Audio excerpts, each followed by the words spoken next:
తిరిగి BCN news కి స్వాగతం. పశ్చిమ గోదావరి జిల్లా మొగల్తూరు మండలం నల్లంవారితోటలో ఉపాధి హామీ పథకం పనిలో ప్రమాదవశాత్తు మరణించిన ఉపాధి కూలీలకు వెంటనే ప్రభుత్వం ఎక్స్గ్రేషియో ప్రకటించాలని సిపిఎం జిల్లా కార్యదర్శి జేఎన్వి గోపాలన్ డిమాండ్ చేశారు. ఉపాధి హామీ పనులు చేస్తుండగా ప్రాణాలు కోల్పోయిన కుటుంబాలను వ్యవసాయ కార్మిక సంఘం నాయకులతో కలిసి ఆయన పరామర్శించారు.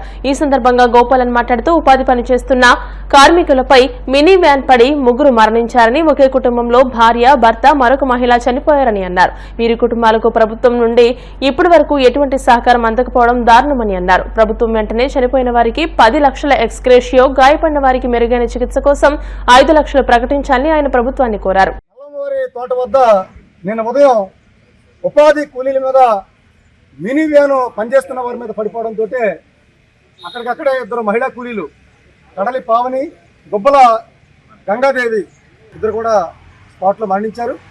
తీవ్రంగా గాయపడినటువంటి గుబ్బల మాణిక్యాలరావు రాత్రి గుంటూరులో వైద్యం పొందుతూ ఆయన కూడా మరణించడం జరిగింది. అంటే ఒకే కుటుంబంలో భార్య, భర్త మరణించారు. అలాగే మరొకరు మహిళ మరణించారు. గుడాల సత్యనారాయణ భీమవరం ప్రైవేట్ ఆసుపత్రిలో ఇవాళ వైద్యం పొందుతున్నారు. ఇది చాలా దురదృష్టకరమైన సంఘటన. ఉపాధి కూలీలు వారు పనిచేసుకుంటూ ఉండగా వారి మీద పిడుగుపాటులాగా వచ్చి ఈ వాహనం పడి వారి మరణానికి కారణం. సరే, జరిగిన సంఘటన దురదృష్టకరమైంది, బాధాకరమైంది. ఎవరు కూడా కుటుంబాల యొక్క లోటుని మనం పూడ్చలేం. కానీ సంఘటన జరిగి 24 గంటలు అయినప్పుడు కూడా ప్రభుత్వం వైపు నుంచి ఇప్పటి వరకు కూడా ఎటువంటి ప్రకటన కానీ స్పందన కానీ ప్రభుత్వం వైపు నుంచి లేదు. 2 మహిళలు చనిపోతే వారికి పోస్ట్ మార్టం ఆ కుటుంబమే చూసుకుందే, లేదా ఆ గ్రామస్తులు చూసుకున్నారు. పోస్ట్ మార్టం అయిన తర్వాత డెడ్ బాడీలని ఆ కుటుంబ సభ్యులే సొంత ఖర్చులతోటి డెడ్ బాడీని వారు తీసుకెళ్లారు. చివరికి ఎవరైతే గాయపడ్డ వారికి వైద్యం కూడా ఈ కుటుంబాల వాళ్ళే అప్పులు చేసుకుని అక్కడ తెచ్చుకుని వైద్యం చేయించుకున్నారు. గుంటూరులో చనిపోయినటువంటి మాణిక్యాలరావు డెడ్ బాడీని తీసుకురావాలన్నా, ఇక్కడి నుంచి అక్కడికి వెళ్ళి ఇంక్వెస్ట్ చేయడం కోసం వాహనం పంపాలన్నా ఆ కుటుంబాల వారే తడుకునే పరిస్థితి వస్తా ఉంది. మరి 24 గంటల తర్వాత కూడా ఈ రకంగా ఉపాధి కూలీల పట్ల ప్రభుత్వం ఉంటే ప్రభుత్వం ఏం బాధ్యత తీసుకున్నట్టని చెప్పేసి మేము ప్రశ్నిస్తా ఉన్నాం. ఇప్పటికి కూడా ఆ కుటుంబాలకి ఎక్స్గ్రేషియో ప్రకటించలేదు. ఎక్కడైనా ఫ్యాక్టరీలో ప్రమాదం జరిగితే ఆల్ట్రాటెక్లో ప్రమాదం జరిగింది, కార్మికుడు చనిపోయాడు, ₹1 కోటి నష్టం ప్రకటించారు. మరో చోట జరిగింది, 50 లక్షలు ప్రకటించారు. లేదు, ఇక్కడే నల్లమవారి తోటలో ఒక ఆక్వా ఫ్యాక్టరీలో ప్రమాదం జరిగింది, 5 లక్షలు కేటాయించారు. వారికి ఎవరికైతే కేటాయించారో ఆ కేటాయించినంత వీళ్ళ కేటాయించమని చెప్పట్లేదు. ఇది జాతీయ ఉపాధి హామీ పథకంలో భాగంగా వీరు ప్రాణాలు కోల్పోయారు, బలవన్మరణం జరిగింది. కాబట్టి ఇటువంటి సందర్భంలో దురదృష్టకర సంఘటన జరిగినప్పుడు రాష్ట్ర ప్రభుత్వం స్పందించాలి. మీరు అనేక సందర్భాల్లో స్పందించి, మీరు యాక్సిడెంట్లు జరిగితే స్పందించి మీరు 5 లక్షలు 10 లక్షలు మీరు ప్రకటిస్తున్నారు కదా, మరి కుటుంబాలకు మీరు ఎందుకు స్పందించలేదని చెప్పేసి మేము అడుగుతున్నాం. మేము ఇప్పటికే ఆర్డీఓ గారి దృష్టి తీసుకెళ్ళాం, జిల్లాధికారి దృష్టి తీసుకెళ్ళాం, ఎమ్మెల్సీల ద్వారా కూడా రాష్ట్ర ప్రభుత్వం దృష్టి కూడా తీసుకెళ్తున్నాం, జిల్లా మంత్రి గారి దృష్టికి, అలాగే స్థానిక ఎమ్మెల్యే గారి దృష్టి కూడా మేము తీసుకెళ్ళబోతున్నాం. కాబట్టి ఎప్పటికైనా సరే మీరు తక్షణమే మేము 3 డిమాండ్స్ చేస్తున్నాం. ఎవరైతే వైద్యం పొందుతున్నారో ప్రభుత్వమే వాళ్ళకి ఉచితంగా మెరుగైన వైద్యం అందించాలని ఒక డిమాండ్. చనిపోయిన వారి కుటుంబాలకి ఎక్స్గ్రేషియో ఇవ్వాలి. అలాగే వారి కుటుంబంలో చదువుకుని విద్యావంతులుగా ఉన్నారో వారికి ఉపాధి అవకాశం కల్పించమని చెప్పేసి మేము కోరుతా ఉన్నాం. ఎప్పటికే ఈ కుటుంబాలు ఖర్చు పెట్టిన అమౌంట్ ఏదైతే ఉందో వారికి తిరిగి భర్తీ చేయాలని చెప్పేసి కూడా ఈ సందర్భంగా ప్రభుత్వాన్ని మేము డిమాండ్ చేస్తాం. మొగల్తూరులో జరిగినటువంటి సంఘటన చాలా బాధాకరమైనటువంటిది. ఎందుకంటే గ్రామీణ ఉపాధి హామీ చట్టం ప్రకారం అయితే మరణించిన కూలికి కేవలం 50,000 రూపాయలు మాత్రమే దాంట్లో ఆ కుటుంబానికి ఇచ్చే పరిస్థితి ఉంటుంది. కానీ మేము కోరేది ఏంటంటే, అనేక సంఘటనలు జరుగుతున్నాయి. ఇప్పుడు మొన్న తిరుపతిలో తొక్కిసలాట్లో మరణించినటువంటి వాళ్ళకి వెంటనే ఎక్స్గ్రేషియో ప్రకటించారు. అలాగే అనేక చోట్ల పుష్కరాలు జరిగినా, లేదా ఎక్కడన్నా తొక్కిసలాట ఏదైనా ప్రమాదం జరిగినా ప్రభుత్వం దాన్ని ప్రత్యేక ప్రమాదంగా గుర్తించి ప్రకటిస్తూ ఉంది. కానీ నిన్న జరిగిన సంఘటన మా వాళ్ళు కావాలని జరిగింది కాదు. మా వాళ్ళు పని చేసుకుంటా ఉన్నారు. పని చేసుకుంటూ ఉండగా పిడుగుపోట్లాగా ఆ వ్యాన్ వచ్చి ఈరోజు మా కూలీల మీద పడి ఆ మట్టిలో కూరుకుపోయి చనిపోయినటువంటి పరిస్థితి ఉంది. అందుకు అటువంటి సంఘటనని ఒక ప్రత్యేక ప్రమాదంగా ప్రభుత్వం గుర్తించాలి. ఇక్కడ స్థానిక ఎమ్మెల్యే గారు కానీ, లేకపోతే జిల్లా అధికారులు కానీ అందరూ కూడా, కలెక్టర్ గారు అందరూ కూడా స్పందించి ప్రత్యేకంగా కుటుంబానికి ఎక్స్గ్రేషియో ఇవ్వాలి. అలాగే చదువుకున్నటువంటి 2 అమ్మాయిలు ఉన్నారు, ఆ కుటుంబానికి సంబంధించిన వాళ్ళని ఏదో ఒక ప్రభుత్వ ఉద్యోగానికి సంబంధించిన ఇచ్చేదానికి ప్రయత్నం చేయాలి.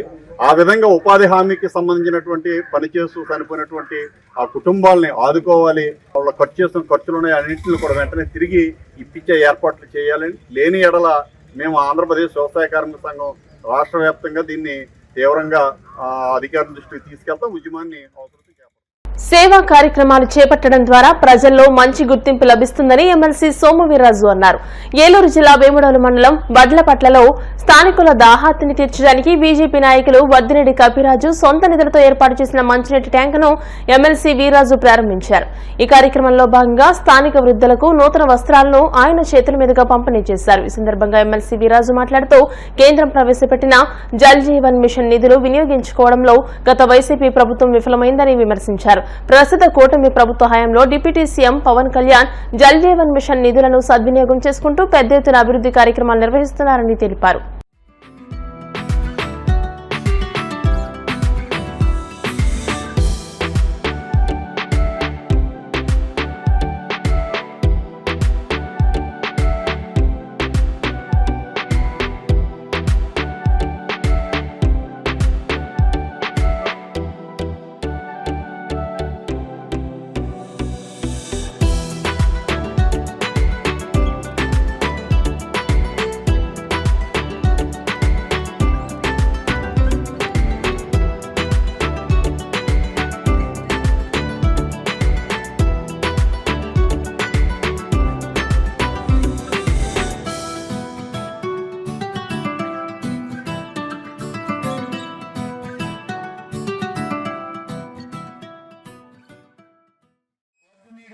గారు వారి యొక్క తల్లిదండ్రుల యొక్క పేరు మీద ఇవాళ స్మారకంగా స్ఫూర్తివంతంగా సమాజానికి వారు మన గ్రామంలో ఒక మంచి నీటి ట్యాంక్ ని ఏర్పాటు చేయటం, దానిని పెద్దలు రాష్ట్ర మాజీ అధ్యక్షులు రెండవసారి ఎమ్మెల్సీగా ఎన్నికైన తర్వాత మా ప్రాంతంలో మా జిల్లాలో మా గ్రామంలో ఇవాళ మంచినీటి ట్యాంక్ ఓపెన్ చేసిన సందర్భంగా వారికి ఆర్థికంగా శుభాకాంక్షలు తెలియజేసుకుంటూ దాహార్తి తీర్చాలనేటువంటి సదుద్దేశంతో మరి కార్యక్రమాన్ని ఏర్పాటు చేసినందుకు పార్టీ తరఫున హృదయపూర్వకంగా ధన్యవాదాలు, అభినందనలు తెలియజేస్తున్నారు. గత ప్రభుత్వం జలజీవన మిషన్ అనే కార్యక్రమాన్ని గత ప్రభుత్వానికి ఇవ్వడం జరిగింది.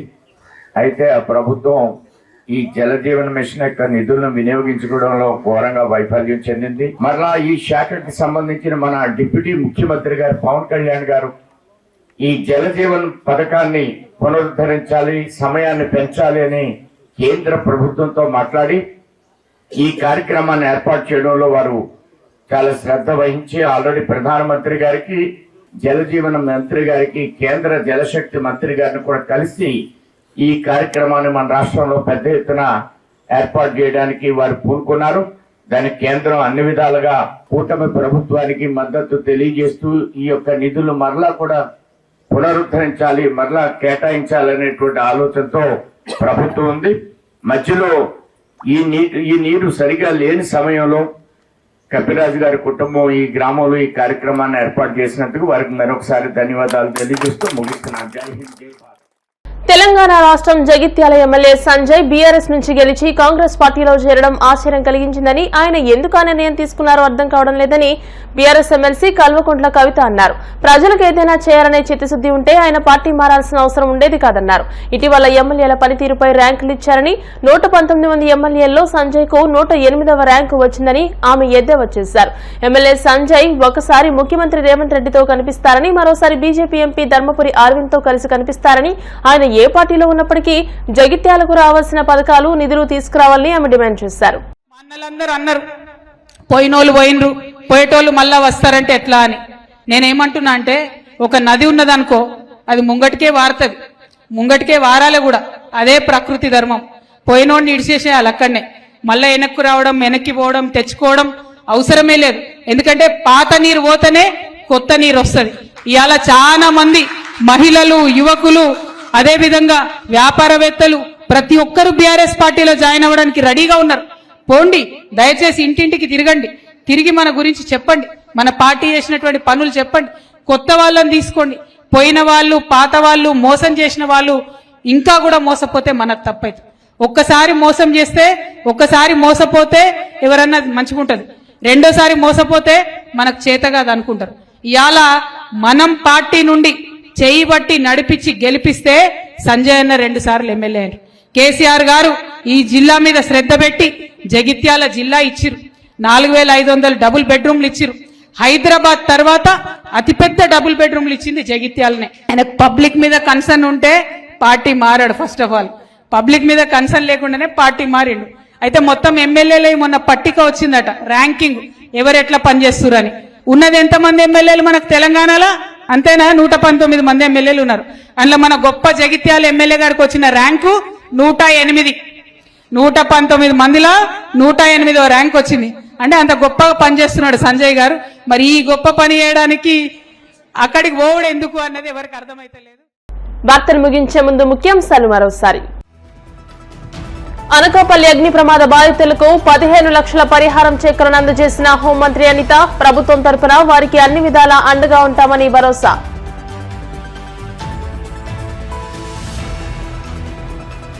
యాభై మందికి పైగా పోలీసులు ఇంటిని చుట్టుముట్టి తనను హౌస్ అరెస్ట్ చేశారన్న భూమన. నిజాలు నిగ్గు తేల్చాలని బయలుదేరితే పోలీసులతో అడ్డుకున్నారని ఆగ్రహం.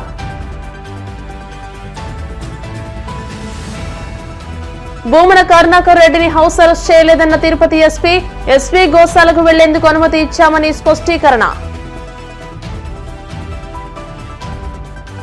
అడ్డదారిలో విశాఖ మేయర్ పీఠం దక్కించుకునేందుకు టీడీపీ కుట్రలు చేస్తోంది. మాజీ మంత్రి గుడివాడ అమర్నాథ్ ఆగ్రహం. ఈ వార్తలు ఇంతటితో సమాప్తం. మరిన్ని వార్తల కోసం BCN digital YouTube channel, Facebook page ని ఫాలో అవ్వండి. అప్డేటెడ్ వార్తల కోసం ప్లీజ్ సబ్స్క్రైబ్.